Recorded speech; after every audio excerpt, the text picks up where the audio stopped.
The Subcommittee on Housing and Insurance will come to order. Without objection, the chair is authorized to declare a recess of the committee at any time. This hearing is titled Home 2.0 Modern Solutions to the Housing Shortage. Without objection, all members will have 5 legislative days within which to submit extraneous materials to the chair for inclusion in the record. I would remind all members and witnesses we do have an open vote on the floor at this time, so the committee reserves the right to recess for purposes of that.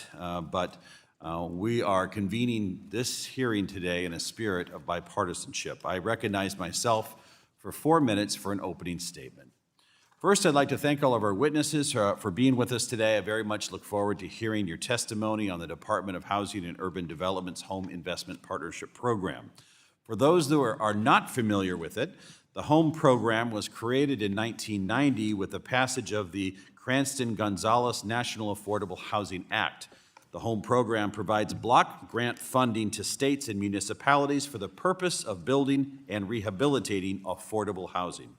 In practice, HOME is often used as a gap financing tool for housing projects, often in conjunction with LIHTC, the Low-Income Housing Tax Credit. Since the early 1990s, the program has continued to be funded without many statutory changes and without a reauthorization. In other words, the HOME program is ripe for a remodeling itself, a fresh look from this committee. Our work in this subcommittee this year has been focused on one thing, and that's addressing rising housing costs in this country. The one way to curb rising housing costs is to increase housing supply. No amount of rental assistance, down payment assistance, or other demand-side subsidies will get us out of our housing cost problem. We need to build more housing in this country, and that's the only solution that will move the needle. The underlying supply problem is what made me so interested in the HOME program to begin with. HOME is a program within our jurisdiction that is specifically geared towards building housing supply. I figured it would make sense to take a closer look at HOME and figure out what works with the program, what doesn't work with the program, and what we could change. To that end, I'm proud to say that I've been working very closely with my colleague, Ranking Member Cleaver, to get to the bottom of those questions. In April, you might have seen it, the two of us released a video requesting comments from states, cities, nonprofits, and developers on the HOME program. We received over 140 letters from organizations across the country in response. In May, the two of us sat together in a room for 6 hours, meeting with different requesters and asking them questions on how they would change the HOME program. Now, finally, we have a public hearing on this topic.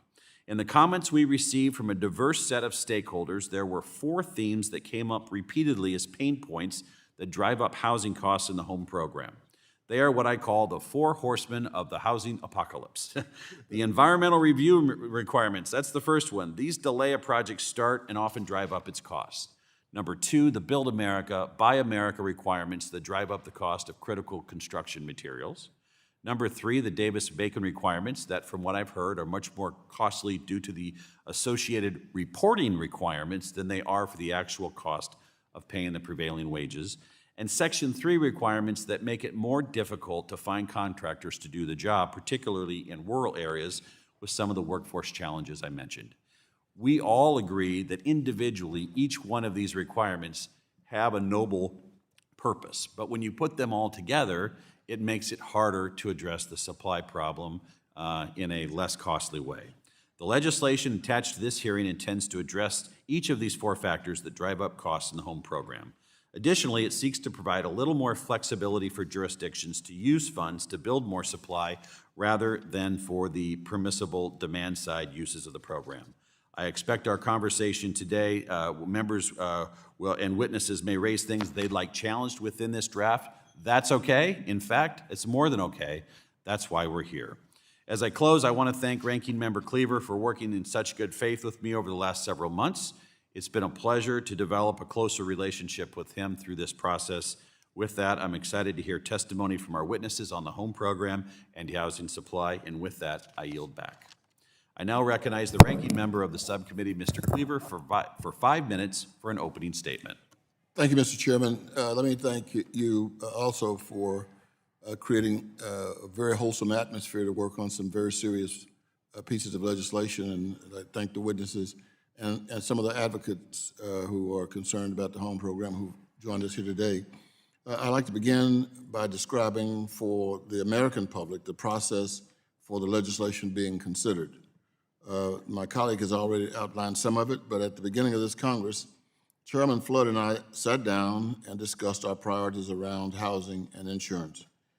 Increasing the supply of safe, decent, and affordable housing is a challenge across this nation. Tomorrow, I'll join the National Low Income Housing Coalition to release the 2025 Out of Reach report. The report will highlight the urgent need for more housing supply. The high cost of housing is a function of limited supply. In Missouri, my home state, a minimum wage worker needs multiple jobs to afford a one-bedroom rental home at fair market rate. In April, the chairman and I put out a national request on how to improve HUD's HOME program.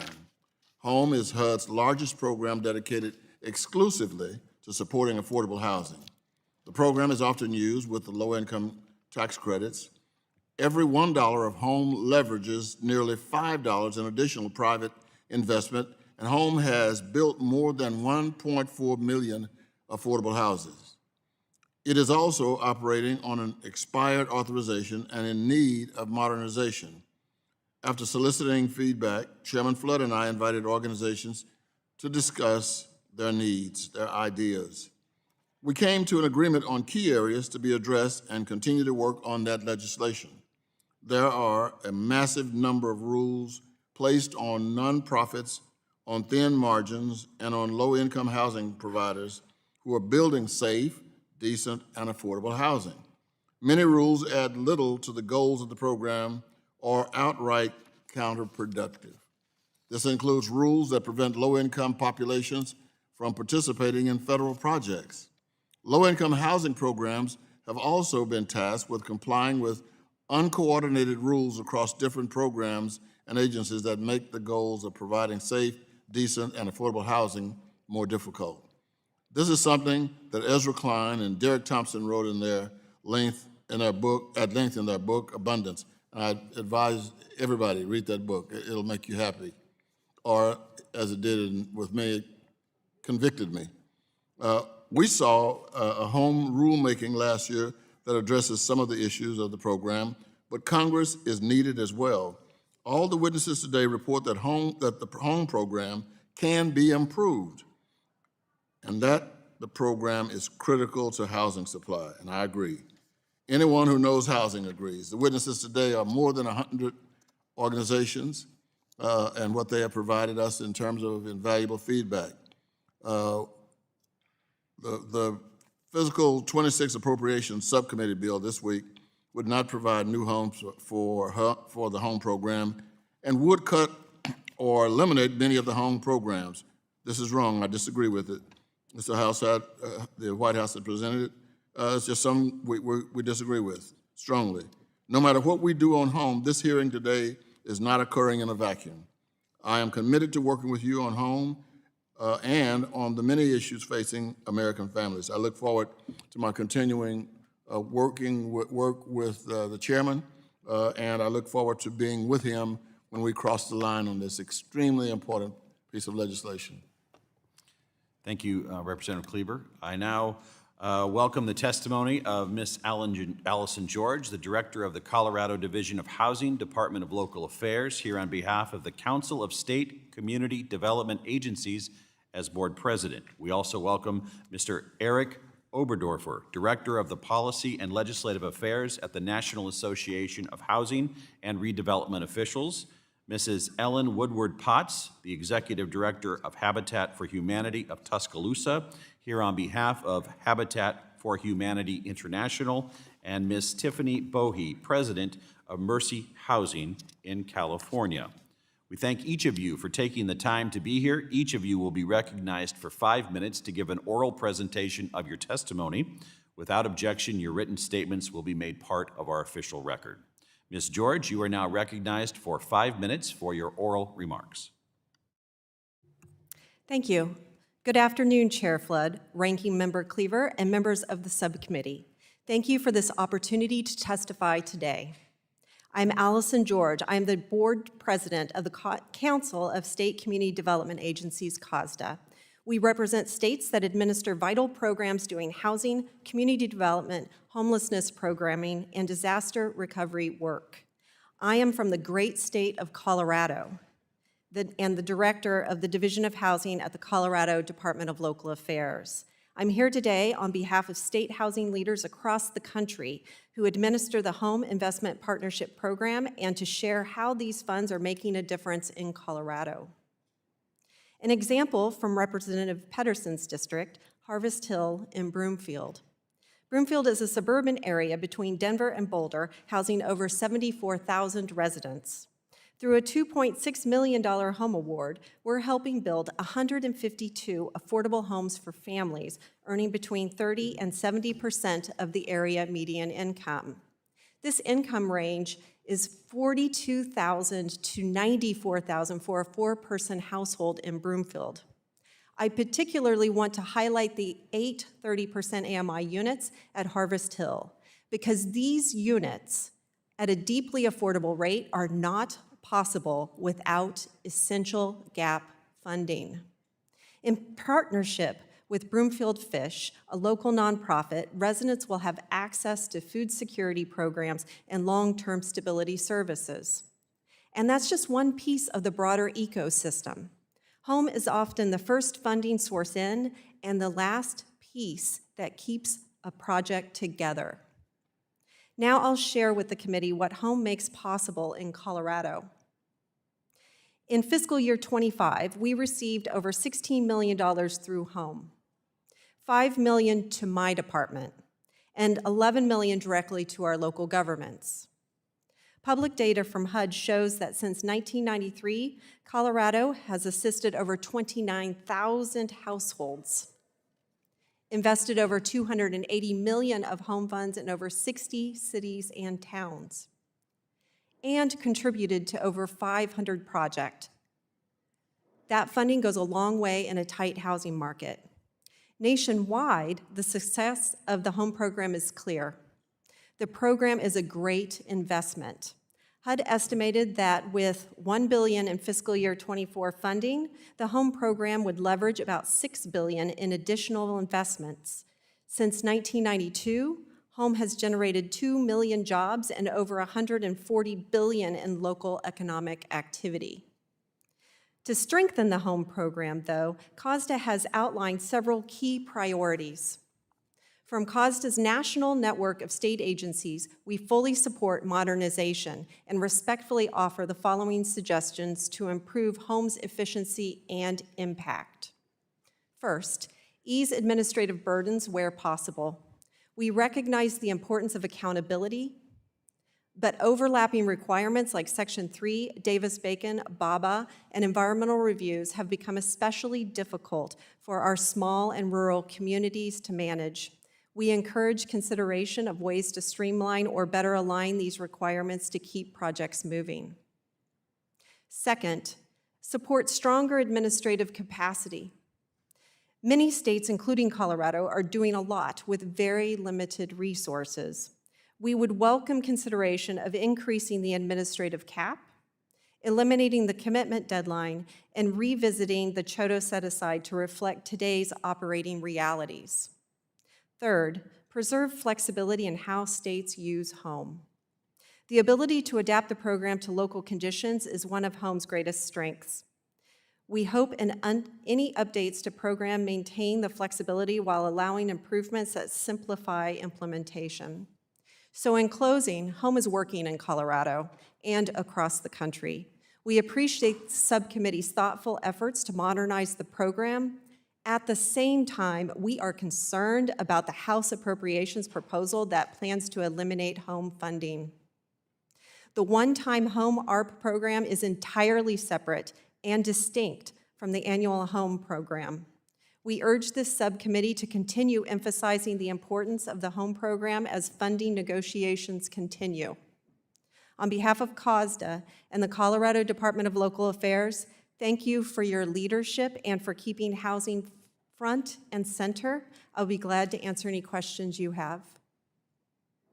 Mr. Oberdorfer, you are now recognized for 5 minutes for your oral remarks. Thank you. Good afternoon, Chairman Flood, Ranking Member Cleaver, members of the subcommittee, and thank you for this opportunity to comment on the Home Investment Partnerships Program. My name is Eric Oberdorfer, and I'm the Director of Policy and Legislative Affairs for the National Association of Housing and Redevelopment Officials, or NAHRO. NAHRO's 26,500 members play a vital role in providing homes to more than 8 million people nationwide. NAHRO members include public housing agencies and community development organizations serving rural, suburban, and urban areas across the United States.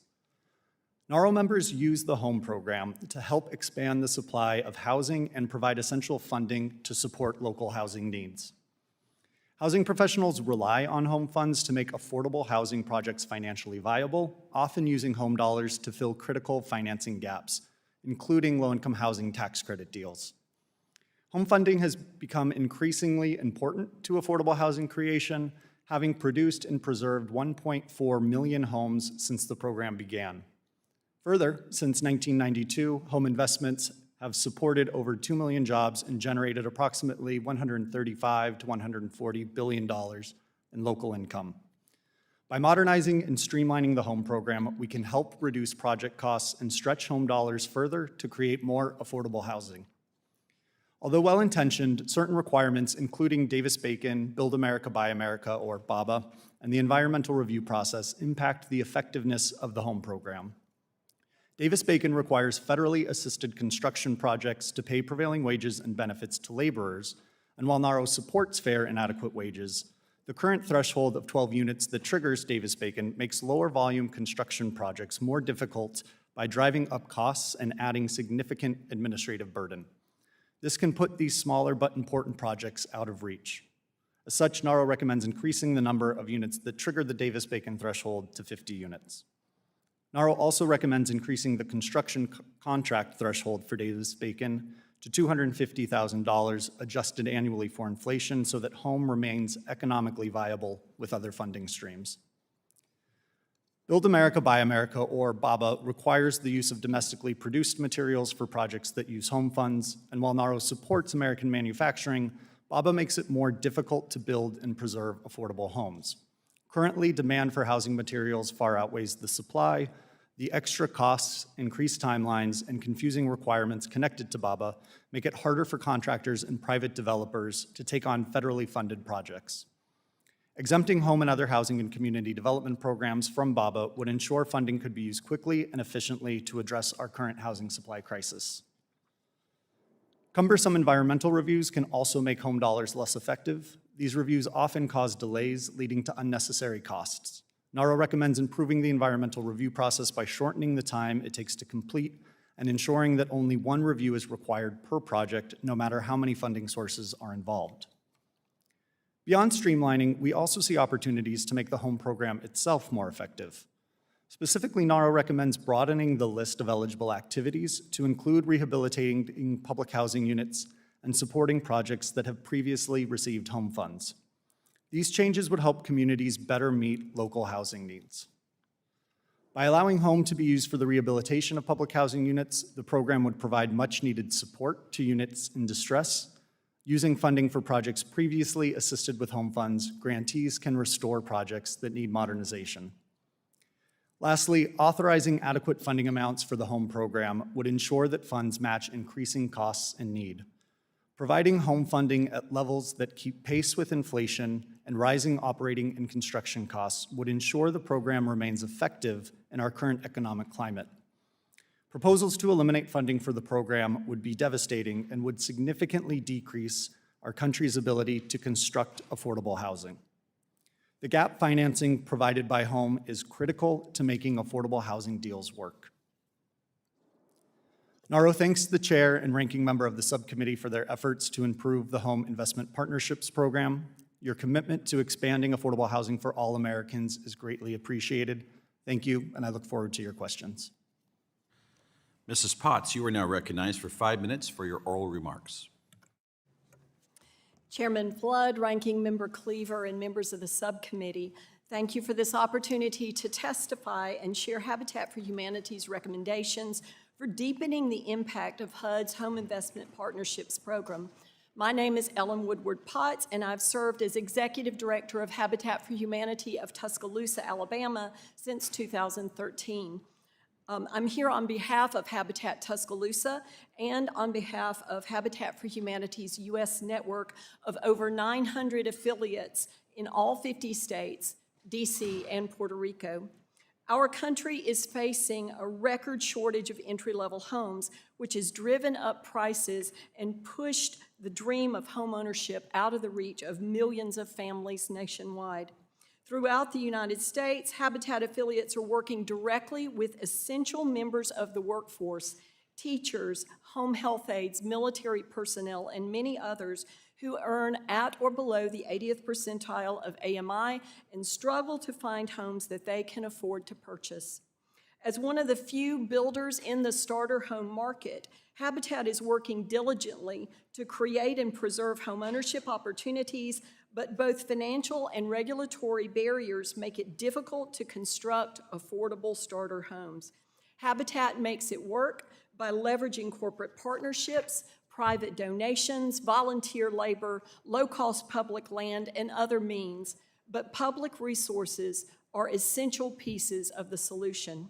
The home program's crucial resources have helped create homeownership opportunities for thousands of households in rural, urban, and suburban communities nationwide.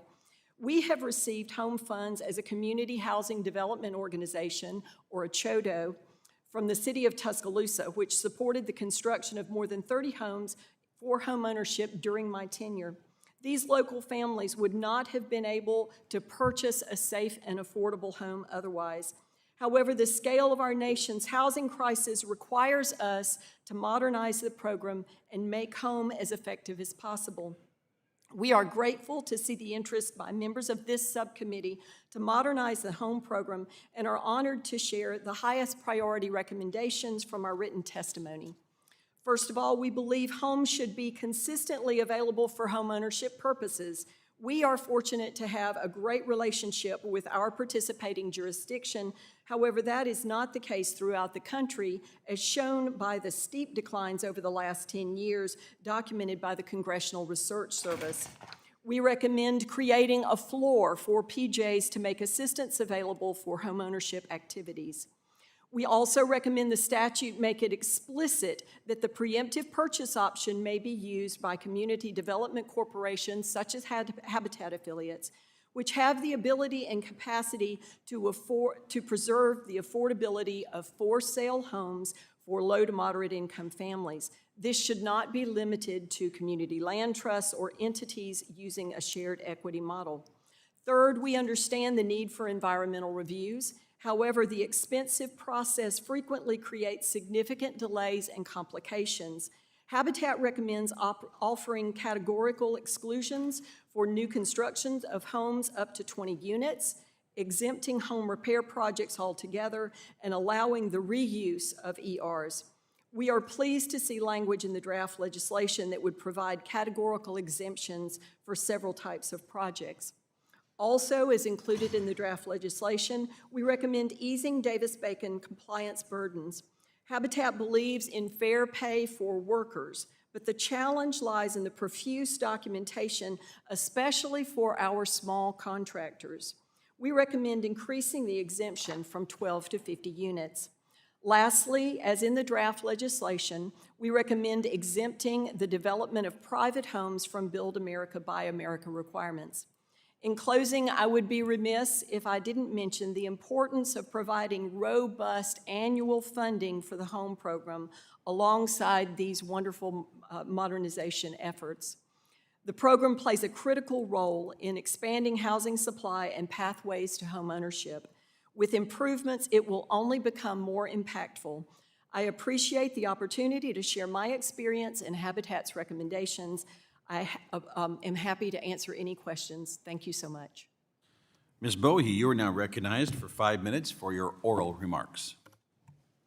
Chairman Flood, Ranking Member Cleaver, and other distinguished members of the House Financial Services Subcommittee on Housing and Insurance, thank you for the opportunity to testify before the subcommittee's hearing today.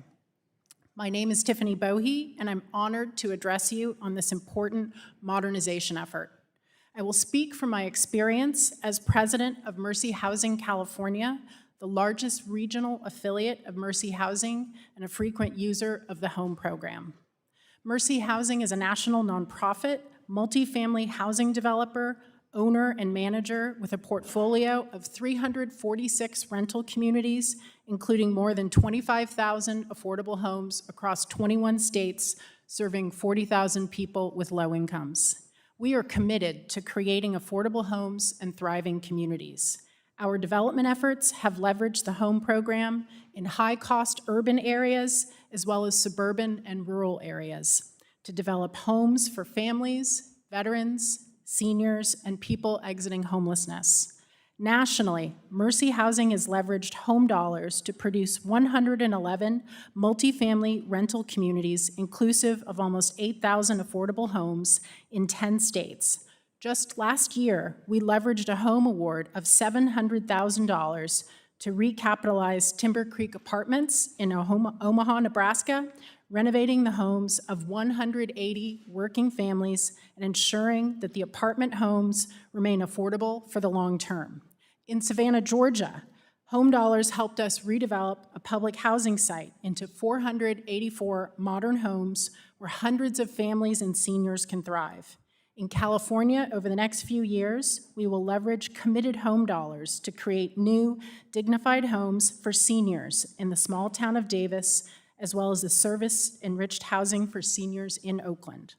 The HOME program is one of the only federal sources dedicated to providing gap funding for shovel-ready affordable housing.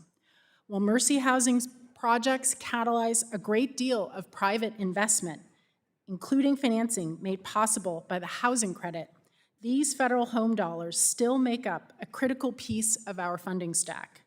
HOME is often the gap funding that makes affordable housing deals feasible, helps us break ground, and lease up our homes in less time. We're encouraged by the expansion of the housing credit in the recent tax and spending bill and wish to emphasize that this expansion will be even more impactful for working families and other low-income people if programs such as HOME are strengthened, fully funded, and streamlined. Because home funding is rarely the only source of funding for an affordable housing development, we recommend the subcommittee consider sensible streamlining reforms that make home dollars work more seamlessly with other kinds of funding. Firstly, save time by aligning the environmental review process. The use of home dollars often triggers an environmental review process per NEPA that is duplicative with existing environmental review and adds time without achieving environmental goals. Secondly, reduce complexity by using one set of regulations focused on tenants. Finally, address building requirements that make home dollars hard to use. Accepting home awards often triggers Build America, Buy America rules, as well as Davis-Bacon regulations, which adds cost and complexity to the construction process and drives up the cost of producing more affordable housing. In conclusion, it is our hope that advancing common sense reforms to the HOME program does not come at the expense of maintaining adequate funding for this transformational program. We respectfully urge the committee to work with your colleagues and stakeholders to support and adequately fund this critical program. We stand ready to work with your committee to find meaningful bipartisan solutions. The federal government must partner with our states and municipalities to address housing shortages and recognize the importance of high-quality multifamily rental housing for people who are not high earners. HOME, again, is the only federal block grant focused exclusively on providing housing for people with low and moderate incomes. It is absolutely essential that this resource be maintained. Thank you, and I look forward to continuing the discussion. I now recognize myself for 5 minutes for questions. Every witness with us today is either someone who interacts directly with home funding or someone who represents an organization whose membership interacts directly with home funds. So I'm going to direct the next 3 questions to each of our 4 witnesses. I'm short on time, so I'd appreciate it if you would be concise with your answers. The first question is, due to the environmental review requirements in the HOME program, do these requirements increase the cost of housing construction? Give me a yes or no, and then briefly explain why. Ms. George?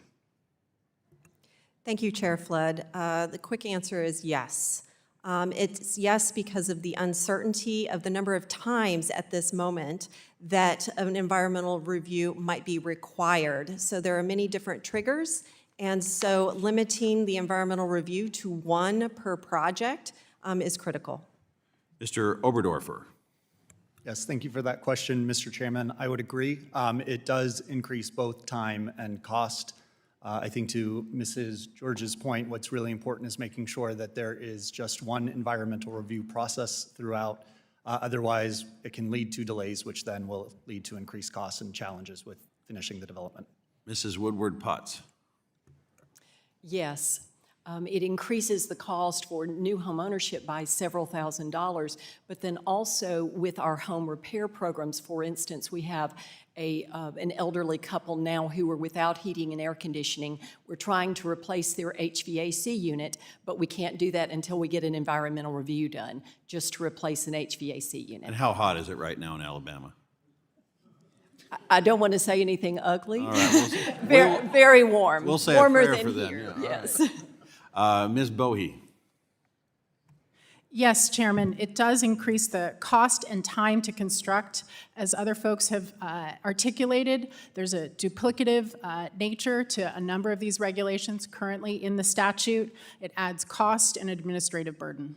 Okay, next round of questions, back to Ms. George. Do Davis-Bacon requirements increase the cost of housing construction using home dollars? Again, yes or no, and a very brief why. Quick answer is yes. And the reasoning is I would like to focus on the rural areas of our state where we don't see the consistency. And oftentimes with states, states have their own requirements for wages. And so there's conflicting requirements. And then that also drives up the administrative burden in reviewing both state and federal requirements. Mr. Oberdorfer?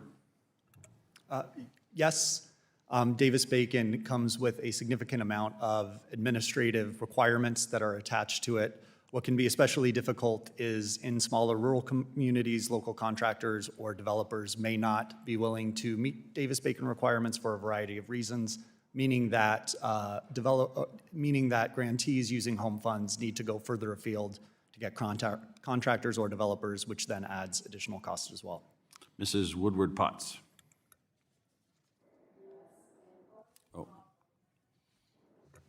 Yes, and part of the problem is that even in a community our size, we have 220,000 people living in our county, we have trouble getting people to bid at all for electricians, plumbers, things like this, and it's even more difficult to find them if they have to comply with Davis-Bacon. Most of these people are small businesses. It's maybe an electrician with one helper and a bookkeeper, and so trying to do all of the Davis-Bacon requirements when you're a really small business is very difficult, and we like to support our small businesses. Sure. Ms. Bohe?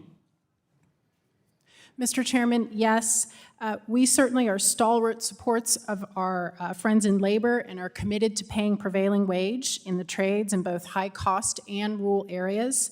However, as a national organization, we've found that the application of that particular statute has really different impacts in different states and is, for us, we've seen particularly challenging in these high-cost areas where communities are already rent-burdened. Thank you to each of you. I have more of those kinds of questions, but my time is limited. But let's just observe what we just saw. We have Democrat and Republican witnesses get asked the same questions with mostly the same answers. This is one of those unique issues in America where we are on the right side because everybody up here wants to see more affordable housing. I bet we could do this with the Section 3 requirements. We could do the same thing with some of the other issues relating to BABA. But with that, my time is up, so I'm going to recognize the ranking member for his opportunity to question you all for 5 minutes. Thank you, Mr. Chairman. I pastored church almost all of my adult life, and we have a panel and probably members who agree on things better than a church meeting. and sometimes church, I shouldn't have brought that up.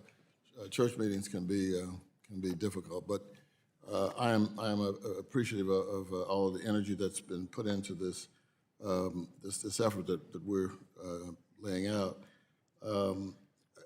And putting aside my disagreement with appropriators about the amount of funding currently unspent, Ms. Bohe, do you think that providing new funding, along with some creative things that we were able to get into legislation, could ignite a program like those who created this program way back anticipated? Thank you, Congressman. Yes, absolutely.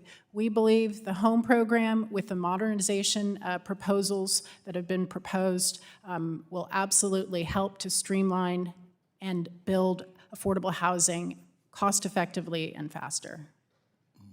Thank you. Last night I had dinner with a labor leader, AFL-CIO leader here in D.C., and talked about the home program. And I raised the question, if Davis-Bacon was created in 1931, and we are now in 2025, and 2000 was the key number in 31. I actually think it was a little higher than that, and it went back down. But what number would I'm asking all of you, what number would you suggest as the trigger number on Davis-Bacon? Thank you, Congressman. Considering all the way 1931 to today. Thank you for that question. One of the biggest challenges I see is with our rural communities and making sure that we have enough bids to actually do the work that needs to be completed in our rural communities. And so what we are recommending at COSCDA is that the threshold be increased to 50 units to ensure that we're able to get those projects moving in our rural communities throughout Colorado. Units instead of dollars. Focus on units, yes. Thank you for that question, Ranking Member. For the home program, NAHRO would agree that 50 units is an appropriate trigger for Davis-Bacon requirements. Again, this will help especially smaller communities, but also smaller projects in larger cities and suburban areas be able to build more units more quickly, which will make those home dollars go further. Ms. Zellin? I completely agree. 50 units is what we also recommend. We agree with my colleagues here. Ms. Bobbitt? Congressman, we do agree 50 units is an appropriate threshold. It does work in both our rural areas as well as in a number of our urban areas. So is there a greater difficulty in getting workers in rural areas, even if we're doing a larger project? I have a town in my district, Marshall, Missouri, 12,000 people, and but they're having difficulty, and I think they might even have difficulty with 50 units, because in a lot of these small towns, they're going to build 10 under. I'd like to take a survey to find out how many 50-unit projects we have in rural areas. Any of you see that as an impediment? Thank you, Congressman. By increasing the threshold, that means that in rural areas where they might be focusing on a project that's less than 50 units, they would not be doing the administrative paperwork for Davis-Bacon. That is the idea of increasing that threshold. Thank you. The gentlewoman from Texas, Ms. De La Cruz, is now recognized for 5 minutes. Thank you so much, Mr. Chairman. Thank you to all of our witnesses for being here today. And I would like to talk a little bit about this important topic that I know is so important to my community. I serve a largely rural community, a Hispanic community, in fact, one of the most Hispanic communities in the entire nation in deep South Texas. Many of my constituents are impacted by key HUD programs like HOME, and it makes me happy to serve as vice chair of this subcommittee as we work to enhance these programs, making them more impactful and sustainable. And I know my constituents feel the long-term benefits. I've represented South Texas here in Washington, D.C. for 2.5 years. I've learned that change here in Washington can come more slowly than what I'm used to as a small businesswoman. A good example of this is with the HOME program, where we are discussing here today and what hasn't been reauthorized since 1992. It's just incredible when I say it out loud. It's as if the world hasn't changed in 30 years, and we know it has changed quite a bit since then. I appreciate this subcommittee's continued focus on housing issues, as many of our constituents continue to struggle to purchase a home or make the rent. It is in the strategic interest of our nation and our constituents back home for us to use the resources available to bring high-quality units to the market as quickly and effectively as possible. The positive reforms to the HOME program included in the draft text noticed for this hearing will do just that: shorten timelines, and increase effectiveness. Looking at this panel before us today, I see a great slate of witnesses comprised of policy experts and people with real boots on the ground. So I would like to give each of you the opportunity to share with us one positive reform included in the Home Reform Act, and for you to explain to our constituents watching today how that change will help enhance the supply of affordable housing. Let's start with Ms. George. Thank you, Congresswoman. I love being first because that doesn't give me a lot of time to think about that.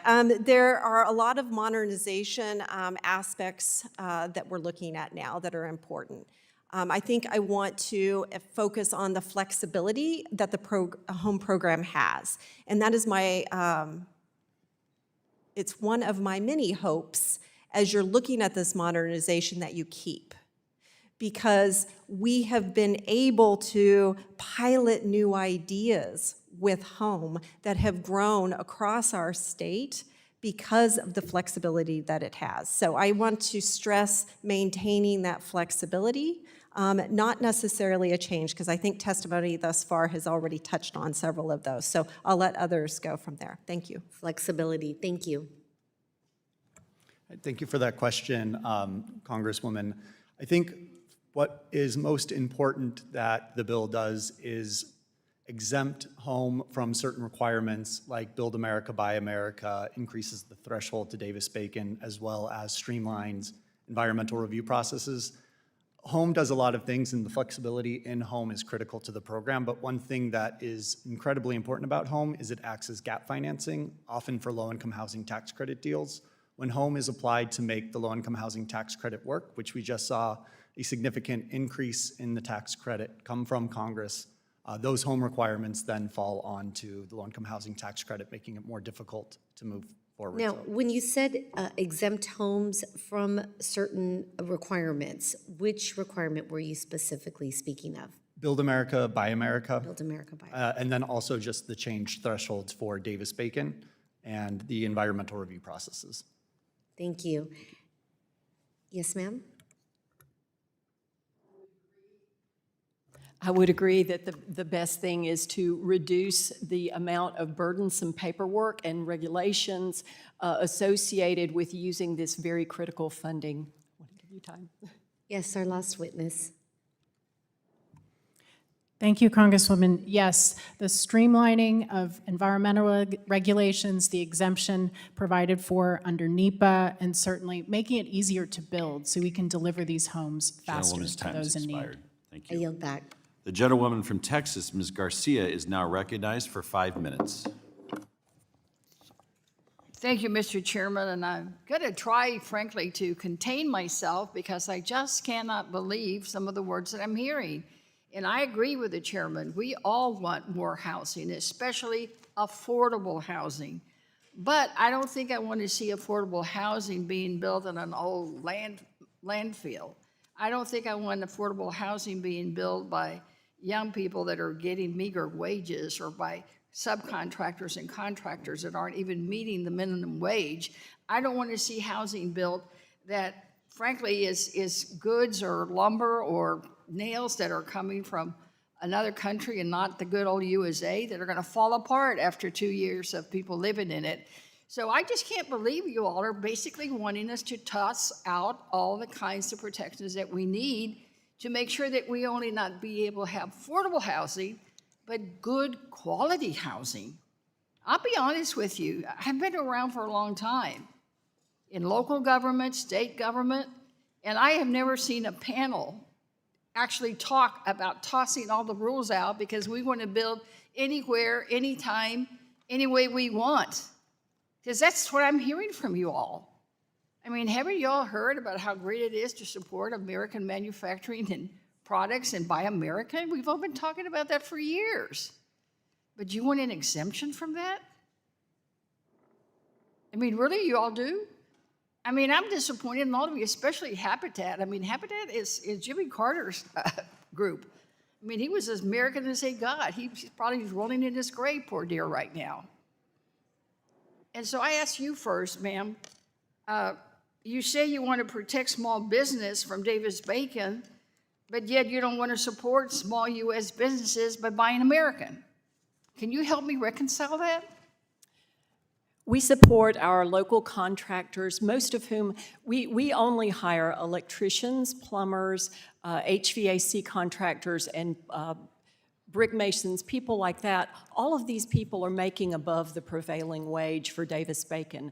The rest of our, most of our labor is provided either by our construction crew, who are all paid fairly with health insurance, or it's provided by volunteer labor. But you're asking us to do away with the Buy American Act. You want an exemption. Our issue with it is that it's very difficult to determine when we're going to 84 Lumber in Tuscaloosa, Alabama, where did those nails come from? You know, where did the... Have you tried just asking the seller? It's very difficult for a local business in Tuscaloosa, Alabama.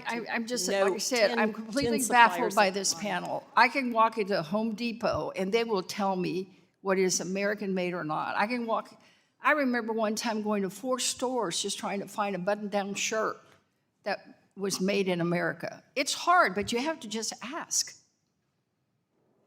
I'm having trouble reconciling your positions, and you, sir, you talk about, you know, the prices and, you know, Davis-Bacon and costs. Well, don't you realize that the tariffs alone are going to cost about 40% more in building a home? At least that's what the home builders told us in another hearing about four or 5 weeks ago. And then with a lack of immigrant labor, it's going to raise it another 30%. Yes, I appreciate. So what is it? You want to just build any damn thing you want to, any damn place you want to? No, I appreciate the question, and I want to reiterate that NAHRO supports American-made products and manufacturing. The problem is the industry just isn't set up for that yet. We've been working... Which industry, sir? The construction industry, manufacturing, all of the things that would need to meet the Build America, Buy America requirements. It's incredibly difficult. Sir, we've been talking about that since I was a county commissioner about 15 lives ago. Though the Build America, Buy America requirements have just come into not that hard. compliance a couple of months ago, and so the system is just not set up at this point for developers or for And contractors do you really to want to find those build on a products and landfill? meet Do you really in want to compliance. build on a site that's flood prone? Do you really want to build in a place that has contamination of oil or gas or some toxic waste because you don't want to go through an environmental? No, absolutely not, ma'am. And our recommendation is not to prohibit environmental reviews, but rather to make sure there's one environmental review per project, as opposed to having to go Sure, I through built a lot of duplicative things. I was a environmental county commissioner. I remember one time, one road that took me almost 3 years to build, because not only did I have to face environmental, once they started digging, they found a gas pipe, so then we had to do that review. And then we went further down the road, and they found an archaeological site. They had to do that review. Those things. Gentlewoman's time has expired. The gentleman from New York, Mr. Lawler, is now recognized for 5 minutes. I want to thank Chairman Flood for having this hearing and prompting us to begin to really take a look at the programs at HUD. In many ways, the home program exemplifies the larger problems with many of our housing programs. Despite its status as HUD's second largest block grant program and seventh largest program overall, the home program has not been reauthorized since 1992. We have continued to pump money into this program while program outcomes have diminished under outdated regulatory frameworks, administrative burdens, and inconsistent project tracking. One of the most common refrains I hear in the 17th District of New York is concerns about the affordability of housing. This is a basic supply and demand issue. We are 7.5 million units underbuilt nationwide. We need to build more housing, period. With mortgage rates near their highest since the turn of the millennium, it is perhaps the most difficult time to purchase a home in our nation's history. However, so much of the crisis comes back to the fact that we are not building enough. The home program, like other programs at HUD and other federal policies, need targeted modernization for the housing needs of the 21st century. We need to be structuring these programs to enable federal, state, and local partners to work together to incentivize growing our supply. Ms. George, Mrs. Potts, and Mr. Oberdorfer, how would you describe the cumulative regulatory burden of the home program on participating jurisdictions and developers? Thank you for that question, Congressman. Time is money. I have actually worked as a developer doing affordable housing and at the state, and then represent, of course, the Council of State Community Development agencies. The regulatory items that we've talked about, it is not the wholesale elimination of these rules, but really trying to target where they have the most need. And so, like with BABA in particular, we are in full agreement. We want things built and purchased that are made in America. Absolutely agree. The challenge is the uncertainty. And coming from a developer's perspective, when you're uncertain that you're going to be able to get the financing, or you will get in trouble for something that you meant to do correctly, you might choose not to do that deal. And that's a problem, because we need more housing. We're here to talk about doing more housing more rapidly. And so the proposals that we're considering today are what we believe from practitioners as ways that we can achieve something that's better for all of us. Mrs. Potts? So after the April 27th, 2011 tornado in Tuscaloosa, it destroyed a sixth of the city in about 5 minutes. Hundreds and hundreds of houses were destroyed. Habitat wanted to buy 33 lots on Juanita Drive in the heart of the tornado zone, and it took more than 2 years, nearly 3 years, to complete the environmental reviews and build homes for home ownership for Tuscaloosans who had lost everything they owned, and many of them had lost family members. Yeah. That's the kind of regulatory burden that I would like to see eased. It's not that we want to do away with environmental reviews. 1,000%. Mr. Oberdorfer, what reforms would best support new single-family construction through the home program, especially in areas with acute home ownership demand? Thank you for that question, Congressman. I think what makes the home program so critical and important is the flexibilities that are included within that. What that allows is for grantees to determine what makes sense on the ground for them. For areas where single-family homeownership or single-family building makes sense, home would allow them to do that. I think what's most critical about the home program is that flexibility that allows communities to do what makes sense for their local needs. Look, this is one of the biggest issues facing the country, the issue of affordability and access to housing. And the sheer fact is we just don't have enough housing. There needs to be greater cooperation between the federal government, our state and local partners, and developers to actually incentivize the construction of new Gentleman's time has housing, expired. or the affordability crisis will worsen. The gentlewoman from Georgia, Ms. Williams, is now recognized for 5 minutes. Thank you, Chairman Flood and Ranking Member Cleaver, for this hearing today. And thank you to all of our witnesses for being here to talk about such an important issue across the board for all Americans. Today, my Republican colleagues are holding this hearing because they want people back home to think that they'll boost the home program to address the affordable housing shortage. And that will be noble if only my Republican colleagues' actual actions lined up with this premise. You know what's not noble? Republicans saying nothing while the president continues to push an anti-affordable housing agenda, including eliminating the home program in his FY26 budget proposal. Before we can talk about expanding the home program, we need to make sure there's a home program left to even expand. I've always worked with my colleagues on the other side of the aisle in this subcommittee, and now I'm calling on my Republican colleagues to do the same.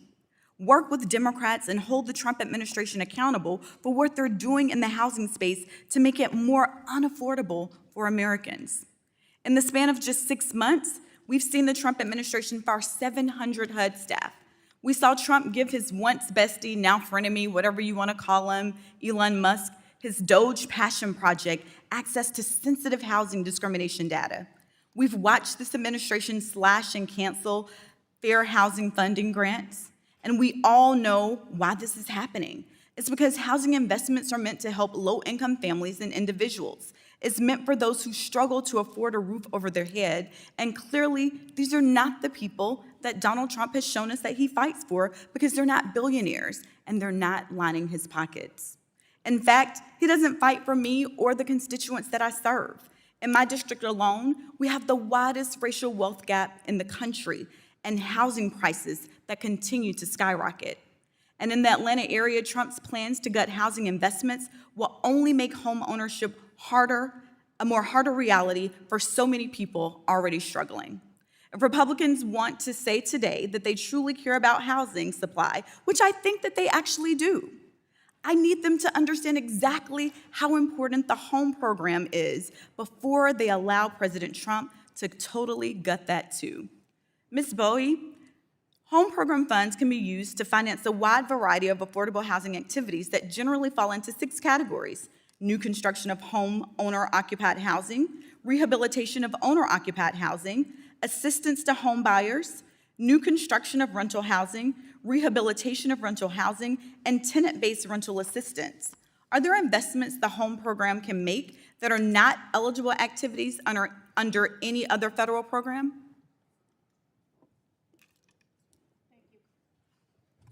Thank you for the question, Congresswoman. We do believe one of the greatest tools is streamlining, eliminating duplicative requirements. Absolutely, this program must absolutely be preserved. It is, again, the only source of federal block grant funding specifically targeted to low and moderate income households. So, y'all, the home program is very flexible. It provides funding dedicated exclusively to increasing the availability of adequate, affordable housing for low and very low-income households. The program places a particular emphasis on giving states and localities flexibility in how they achieve their affordable housing goals and funds, and can be used for a variety of activities related to both the rental and owner-occupied housing. Ms. Bowie, can you discuss instances in which home funds were used effectively on any project? Just give me an example of a project and how it was used effectively. Absolutely. Recently in Savannah, Georgia, We did use home dollars to redevelop a public housing site into 484 modern homes. These are multi-family affordable housing for families, seniors, folks exiting homelessness. We leveraged those home dollars in conjunction with housing tax credits. The layering of those funding sources, often it takes many multiple funding sources to get affordable housing built. So the streamlining of those regulations associated with all of the funding sources is critically important to building those housing faster. So it's the streamlining that made this be more effective for, you said, over 400 people for affordable housing in Savannah, Georgia. Over 400 families, yes. Thank you, Ms. Bohe. Y'all, the home program is just one of the many things that President Trump's proposed budget that he's looking to eliminate. House Republicans in this administration are pretending that the private market can fix the affordable housing crisis. We must do something about this. Together, Chairman Flood. Thank you, and I yield back. Gentlewoman yields back. The gentleman from Montana, Mr. Downing, is now recognized for 5 minutes.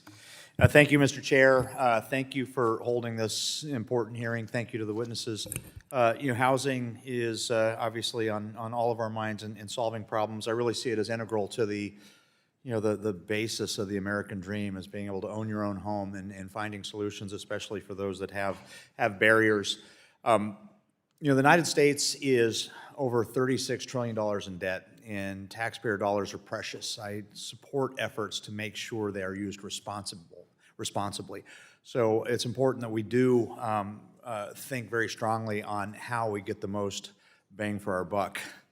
The Home Investment Partnerships Program, created in 1990, is HUD's largest block grant program dedicated exclusively toward affordable housing. And the program receives over $1 billion in funding annually. I'm going to start with Ms. Potts.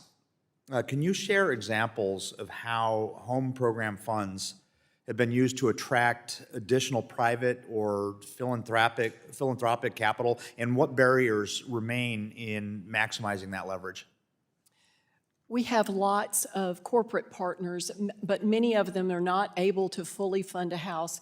For instance, Public Supermarket Charities gives us $50,000 a year. That will not fully fund a house, but we can pair that with home dollars and provide a home, build a home for a family with that paired funding. We also can build handicap accessible housing for families, and which they would never be able to even find, much less afford otherwise. And do you see barriers to this type of investment, these philanthropic or private investments? There's only so much philanthropic and private investment available, especially in communities like mine, which are not huge communities. It is a wonderful thing. Maybe 20% of our funding in terms of new home ownership comes from home, and then the other 80% comes from private funders, whether it's foundations, businesses, faith-based organizations, churches, and others. Thank you. My district, the 2nd District of Montana, is very rural. In fact, it's the largest congressional district by land mass other than Alaska. We've got very long roads, a lot of dirt, small communities, very rural. I'm going to move to Ms. George here. Can you describe any differences you've noticed in the home program success in urban and suburban areas versus rural areas? Absolutely. Thank you, Congressman. So we administer the program for the state. And what we find is that the developers that are prepared to administer the home program and meet the requirements of both the environmental review, Section 3, the 4 horsemen, as the chairman says. Right. They need to be prepared. And so the number of people that can actually, or developers that can respond to an RFP, request for proposals, is smaller because they don't have that experience to actually administer the program. So what we find in our rural communities is we limit the number of contractors that can actually apply and carry out a construction project. which is a challenge because you're trying to get as much competition in the community as possible to get the best product. So how else could this be reformed to better serve these municipalities in rural or under-resourced participating jurisdictions? Thank you, Congressman. What we're proposing is that the threshold for these requirements be lifted to 50 units. That way we can ensure that we're getting the most people applying to rural projects so that we can actually complete these projects in a timely way. Thank you. What additional performance metrics or public reporting would you recommend HUD publish to give Congress and the public clearer insight into the home program's cost effectiveness? Thank you, Congressman. That's a good question. That's actually one that I would like to come back with information on at your request. Anybody else like to respond to that last one? So just to make sure I understood, so the question is what could HUD provide to make sure that these dollars are going as far as possible? Exactly. I think what we have seen with the home program, especially when you're looking at the economic benefits, both to the number of new units that have been constructed as well as the impacts to the local economy, those are two really critical points that are helpful to understand. Well, thank you very much. I've run out of time, Mr. Chair. I yield. Gentleman yields back. The gentlewoman from Michigan, Ms. Tlaib, is now recognized for 5 minutes. Thank you so much, Mr. Chair, and my colleagues and the witnesses here today. It excites me to actually talk about affordability and housing. This is some of the most real issues for my residents back home in the 12th Congressional District in Michigan. However, it's hard to sit here and have detailed policy discussion when the President of the United States has called for eliminating the home program entirely. In addition to cutting rental assistance by 43%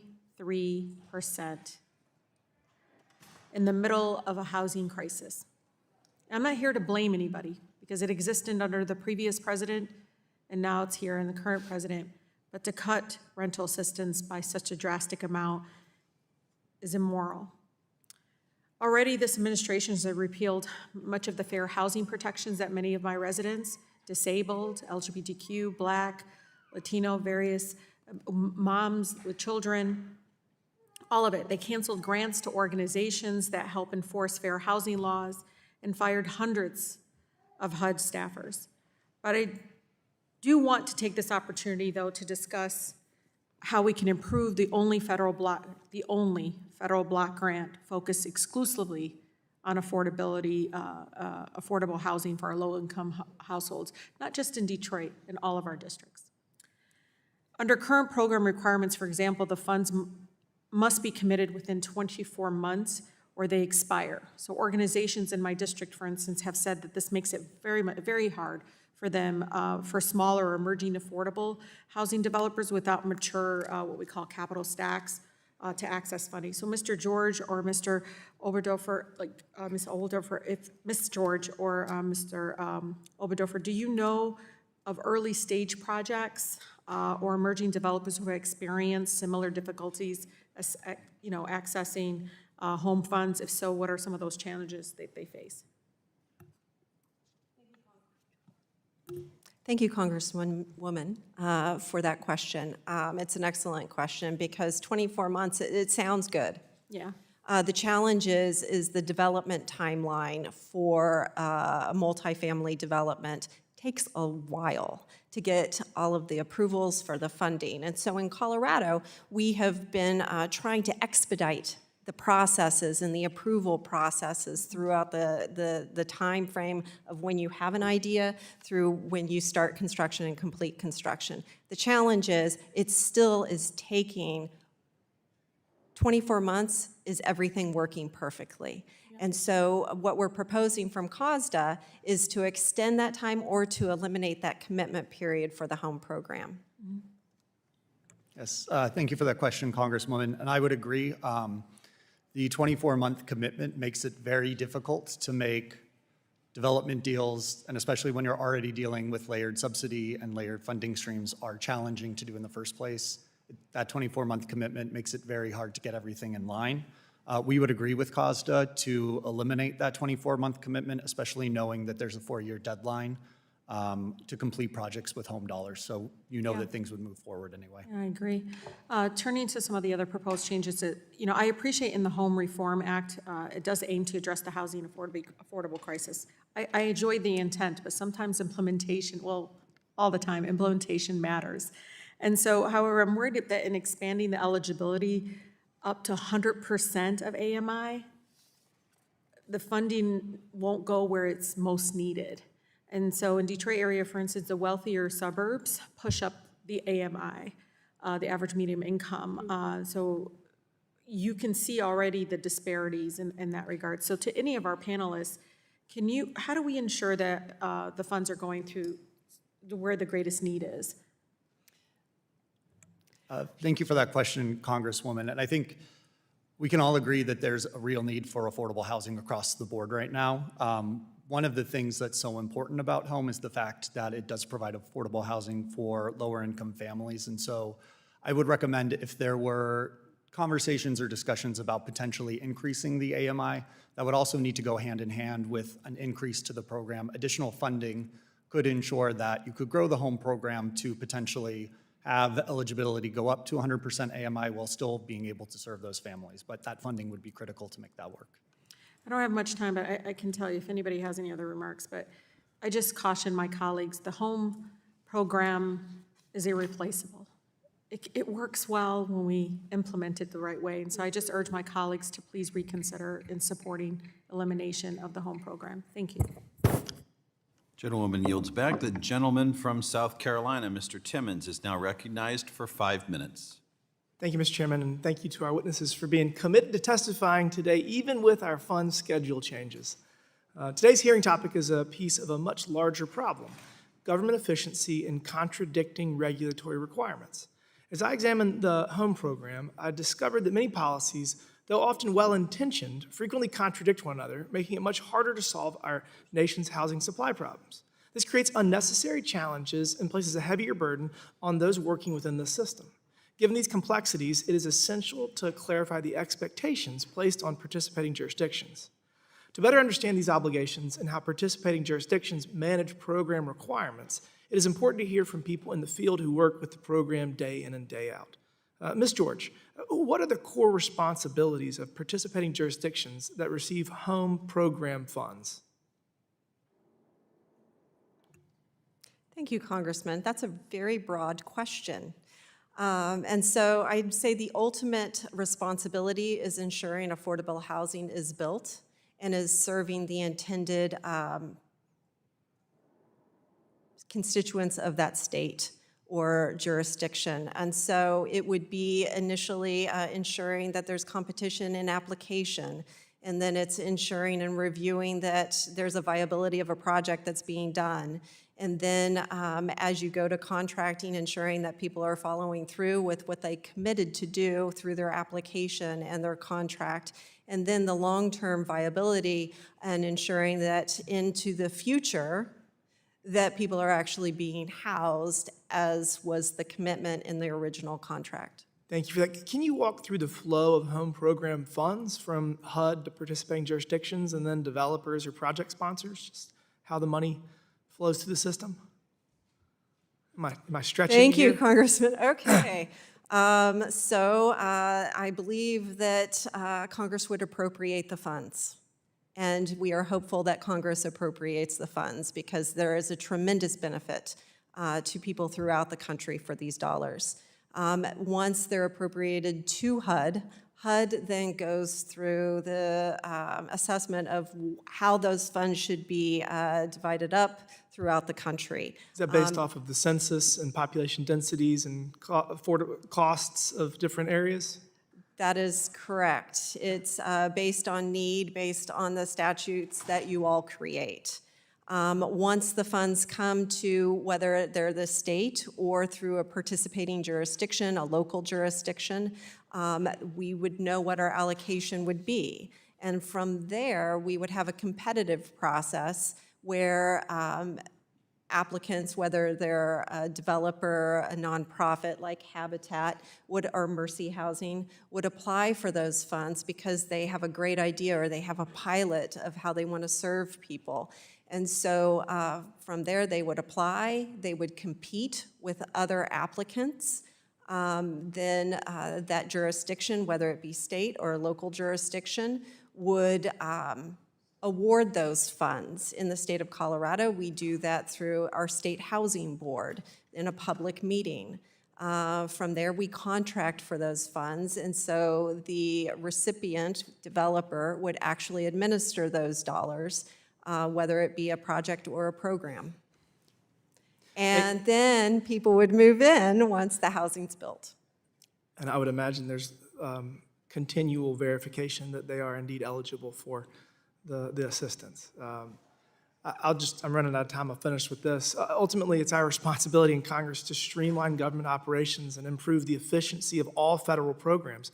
We're literally running out of money. We have $37 trillion in debt. We got a $1.8 trillion annual deficit, and we must carefully review each agency and program to eliminate waste, reduce duplication, and ensure that the American people can easily and fairly access the services the government provides.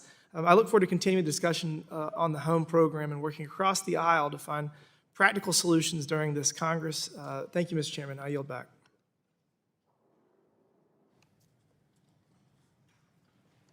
Gentleman yields back. The gentlewoman from Massachusetts, Ms. Presley, is now recognized for 5 minutes.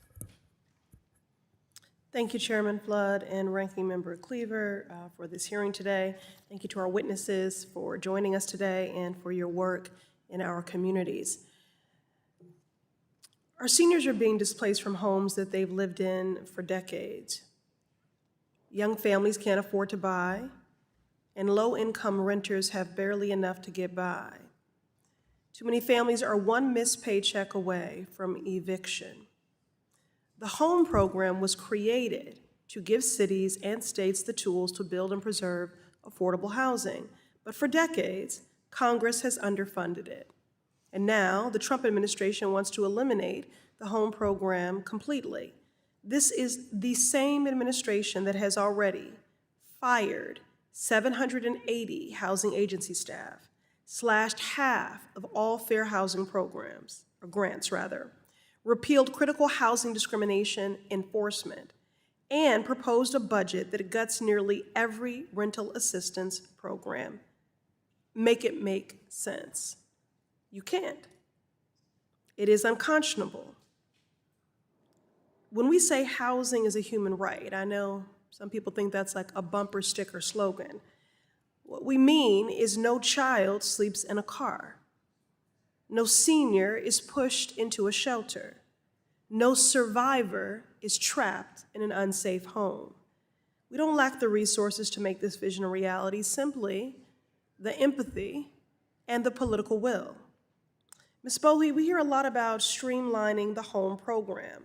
I agree that excessive red tape can drive up costs and slow down urgently needed housing.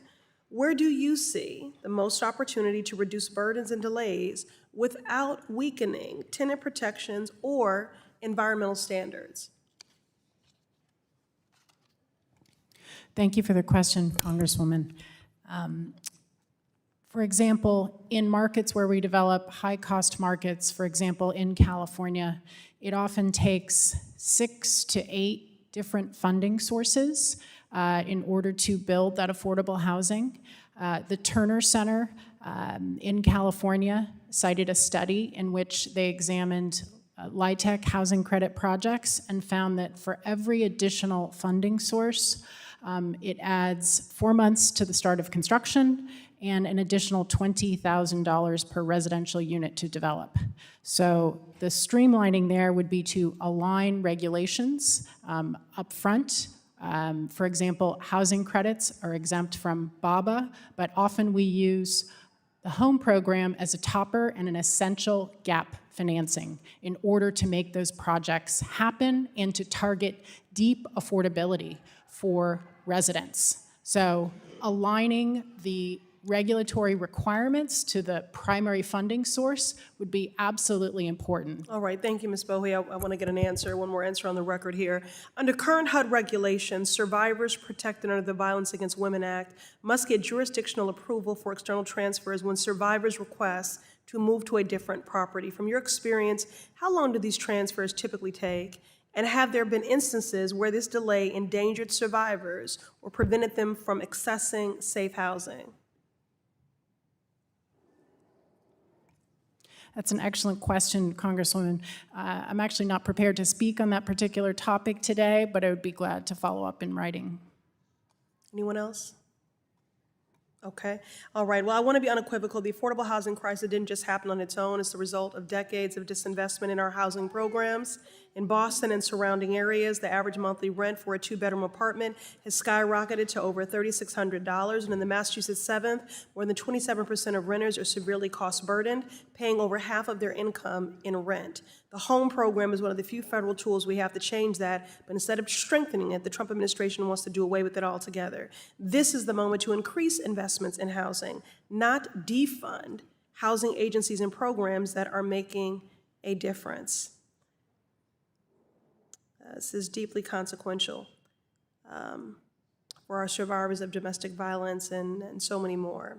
Thank you. I'm going to yield back. Thank you. The gentlewoman from Colorado, Ms. Pedersen, is now recognized for 5 minutes.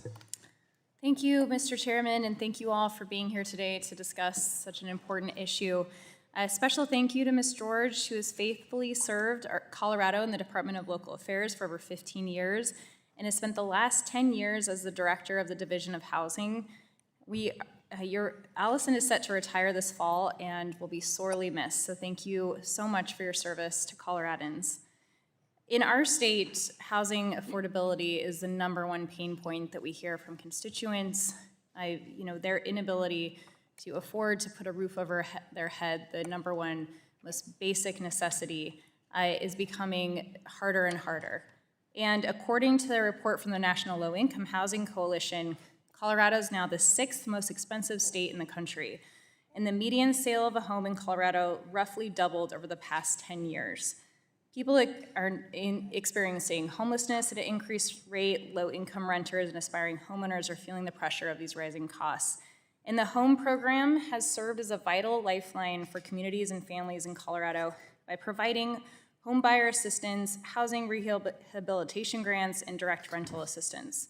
I'm grateful to the chair and the ranking member of the subcommittee for bringing us together in a bipartisan way to improve the home program, but I am deeply concerned that the very program we're discussing has been proposed to be cut by Trump's budget. So I hope that we can continue to show bipartisan support for this program as it goes through the appropriation process. And unfortunately, with housing, like so many complicated issues, there is no silver bullet, and it is really needs to be an all-hands-on-deck approach. And investing in expanding programs like HOME is a critical step forward. With that, I have a few questions. So Ms. George, as you know, one of the many reasons that the state and localities target home funds is that the program is quite flexible to meet the needs of the community. And I would love to hear from you on how Colorado has explored different uses for the home program to meet community needs. Thank you, Congresswoman, and I appreciate you. So what I would really like to highlight is that flexibility that you mentioned. We have been able to pilot things in Colorado that we would not have been able to do but for the federal home program. Tenant-based rental assistance is something that we used, that HOME allows. We actually piloted a program first in Mesa County where we were partnered with the local school district. In the school district, children were identified as being homeless, and with the home funding, we were able to work with the local housing authority, the local school district, to partner that family and provide the housing assistance to ensure that that child had a place to call home. And so we've been able to expand that program because of the seed funding from the home funds throughout Colorado. So thank you, and thank you for your support of the program.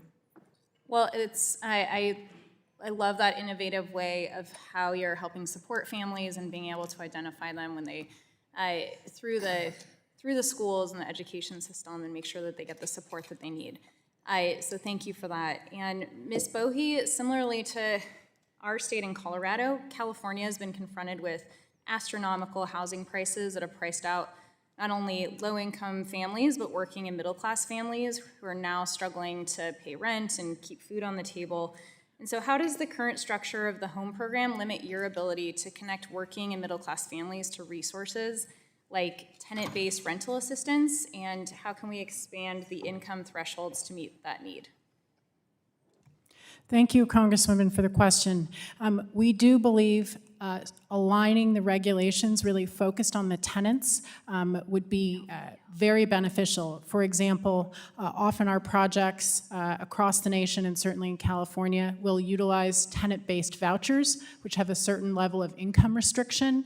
On the one hand, then, the home program has a different level of income restriction. It's a lot of back and forth with the agencies to really figure out how to implement that. All the while, you have residents living side by side with different sets of requirements in which they live in their homes, and it creates operational challenges. Well, thank you all for this discussion. I know that we need to streamline some of these processes, making sure we're not doing our job if we're directing dollars and trying to help support communities and they're unable to actually take advantage of these dollars to meet the need because of the barriers that they're facing at the local level. So appreciate the discussion today and look forward to working with all of you on addressing one of the most important issues that we need to focus on here in Congress. Thank you. The gentleman from Oregon, Ms. Bynum, is now recognized for 5 minutes. Thank you to all the witnesses for your testimony, and thank you to Chairman Flood and Ranking Member Cleaver for convening this important meeting. As you can guess, in Oregon, we too are struggling with a lack of housing supply, which has created, of course, a housing crisis. And buying a home has become out of reach for far too many Oregonians, and that has become a top priority of mine in Congress. One area that I'm interested in is modular construction, particularly for multifamily developments. And unfortunately, many of our housing programs currently do not support modular construction. And so the idea behind modular construction is that instead of building the entire house at the location, large sections are built off-site and transported to the location. So imagine if you wanted to buy a new car, but you had to coordinate with a mechanic, an automotive engineer, an electrician, a welder, and 6 other contractors to come to your driveway to design it. The cost would be astronomical. So the question really remains is, why would we do that to housing? So instead, modular housing would potentially bring down home costs by making building a house easier, quicker, and cheaper. So my question is for Ms. Potts. You're on the hot seat. Currently, HUD programs, including those supporting multifamily housing, do not explicitly permit or facilitate off-site modular construction, despite its potential power to lower housing costs. And so given your experience, how do you view the role of modular and off-site construction in addressing the affordable housing shortage, and what specific barriers, regulatory, financial, or otherwise, need to be addressed in order to make it scalable through HUD programs? Thank you for your question. I would say that modular construction is one of our tools in our tool shed. In Tuscaloosa, we're very fortunate that we can build year-round outside and on our build sites. But I know that our friends who live in colder climes, in the winter, that they often build their homes inside and then move them, out to the build site. I think that's an important tool. It's not necessarily for everybody, but I do believe that could increase the supply of affordable housing, and it needs to be one of the tools that is allowed by home funding. Thank you. I yield back.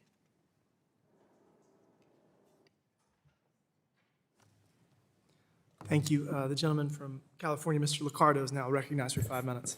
Well, thank you. I appreciate Mr. Chair, and I'm sorry that Chair Flood isn't here to hear me praise him, but I do want to thank Chair Flood for his leadership in convening this and his collaborative efforts and working with Ranking Member Cleaver, and I'm grateful for ranking members' collaboration as well on this issue and on many others. We're not seeing enough of it in Congress these days, and it's refreshing to see it happen here. I also want to thank you for allowing me to wave on. Chairman Flood asked me about my experience as a mayor in San Jose with home funding, and I didn't have a lot to say. And the reason why I didn't have a lot to say, and I think a lot of other large city mayors would have said the same, is that it's just not enough money. We don't really see home as being a major mover. At times it provides gap funding in a very complex stack of financing in projects. According to the Urban Institute, maybe 20% of low-income housing tax credit projects use home funding as a gap source of funding. But for the most part, there's just not enough dollars there. And so I join my colleagues in saying we can't be cutting this. We certainly can't. We've already seen home funds decline since 2011 in absolute terms. In real terms, they've been declining for decades, inflation-adjusted terms. And now we've got a proposal from this president to cut the funding by 43%. And right now we know there's not nearly enough funding to address the housing crisis we have. Now, all that being said, let me just say I really thank the chair for the Home Reform Act. The proposal that we see here, I think, gets a lot right. I certainly support exemptions on the Build America Act, eliminating duplicative reviews under NEPA. I probably would have even gone farther than that to explore categorical exclusions for infill affordable housing. I like to see the greater flexibility of the definition of community housing development organization, lengthening the 24-month commitment deadlines, the expansion of the use of funds for utilities. I was a little hesitant to support lifting the threshold in Davis-Bacon, but I think Ms. Bohe's testimony was persuasive to me, and I know that Mercy does great work. We've worked with them many times in my neck of the woods. The one concern I have, though, is the change in the income ceilings. And I hope that perhaps we can talk about this further before this bill reaches us for markup. And the bottom line really comes back to what I said at the beginning, which is there is not enough money. There's not enough federal money for everyone. Home funding, I already described, has dropped in several different ways in the last decade and a half. And the free market is going to provide options for some families. We know that. If they're at 95%, 100% of area median income, those options may be limited, but there are options. My concern is that for families at 60% of the area median income, there are no options except subsidized housing, except for obviously very, very poor ones, poor options, I should say. Right now, we've got 9 million extremely low-income families in this country who qualify for Section 8 funding or vouchers, and about 1/4 of them actually get vouchers. We've got millions of families without, and that's just extremely low income. If we go to the very low income and low income categories, now we're into tens of millions of families who desperately need help with very poor housing options that they can't afford. And so I am very concerned about diluting this limited pool and expanding it to 100% of area median income when we know that there are developers who can profitably build in many jurisdictions, not all, but many jurisdictions, to address that market segment. So my question, I guess, I'll start with you, Ms. George, since you've got a big portfolio in Colorado. Are you finding that, hey, there's a problem, we don't have enough proposals for sub 80% AMI housing, that we should expand the eligibility for home funds to up above, well above 80%? Thank you, Congressman. I will answer the first question, which is, do we have a limited supply or number of applications for below 60% AMI? Absolutely not. There is a tremendous need for affordable housing. That said, I think the beauty of home is the flexibility of home. And so it's a matter of responding to the local needs of your community. And so it might be that first-time home buyer, and then it also could be that 30% AMI and below. And so the example that I used, Harvest Hill and Broomfield, I'm most enthusiastic. It's 152 units, which is fantastic, but it's those 30% AMI units. And you know, I am, as a houser, excited about the expansion of the tax credit program, but the home program provides the essential gap funding in order to achieve that lower AMI. Thank you. I yield, and I look forward to working with my colleagues on the other side of the aisle on this issue. The chair now recognizes from Tennessee, Mr. Rose, for 5 minutes. Thank you, and want to thank Chairman Flood and Ranking Member Cleaver for convening today's hearing, and thank you to our witnesses for your time today and for being with us. I would like to applaud Chairman Flood and Ranking Member Cleaver for their work on the discussion draft of the Home Reform Act of 2025, which is attached, of course, to today's hearing. It's been over 30 years since the last time the home program was reauthorized by Congress. The world has changed a lot in that time, but unfortunately, many of the home program's outdated requirements have lived on. These outdated requirements can increase cost and needlessly add time to completing housing projects. I am pleased that today's discussion draft includes common sense changes to the home program, including exempting National Environmental Policy Act mandates, and it creates a small project exemption that will ease Davis-Bacon workforce requirements as well.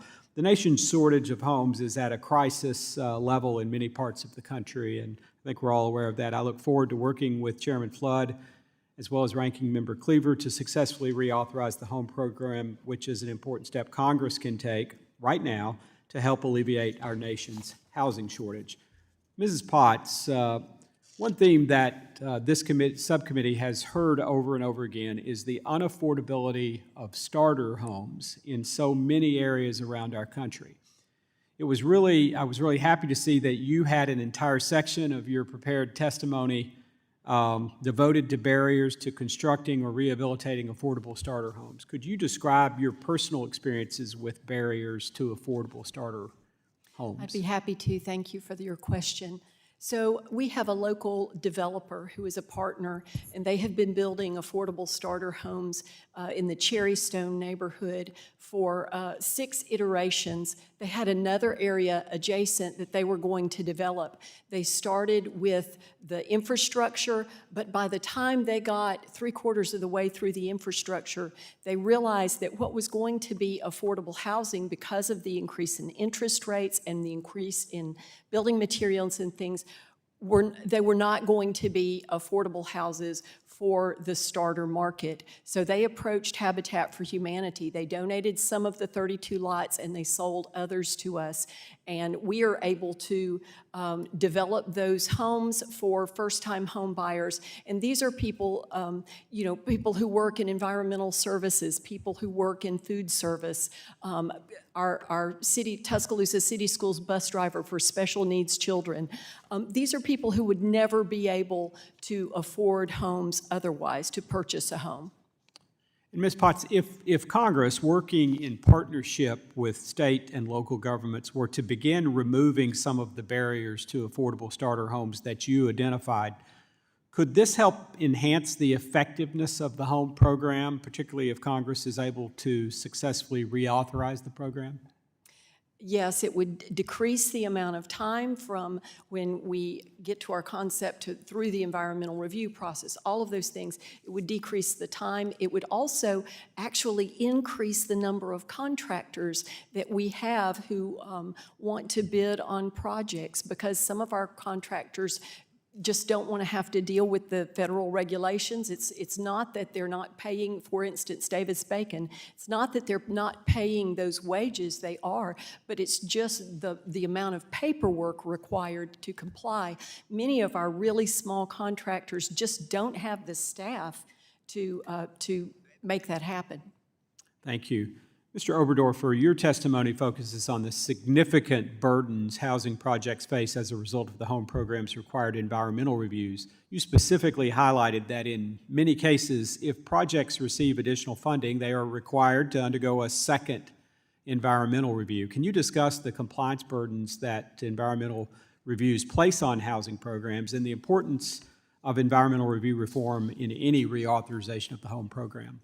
In 30 seconds. Yes, thank you for that question, Congressman. And obviously, we need to find the right balance with environmental reviews, but what typically occurs, especially with home funds, is that it adds to delays to the project. And there are 2 things I'd point out. The first is that oftentimes when you're using home financing to fill a financial gap in a project, that means you have other timelines that you need to meet as well. That could slow down the process. The second is you've oftentimes already done an environmental review for either the project that you're working on. It's just once you add that additional gap financing through the home program, because of the requirements, you need to do that second environmental review. So it becomes duplicitous. Thank you. Our time has expired. I yield back. I would like to thank all of the witnesses for their testimony today. Without objection, all members will have 5 legislative days to submit additional written questions for the witnesses to the chair. The questions will be forwarded to the witnesses for their response.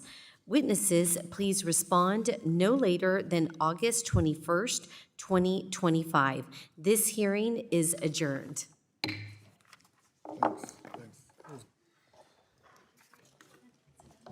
Great job, yeah.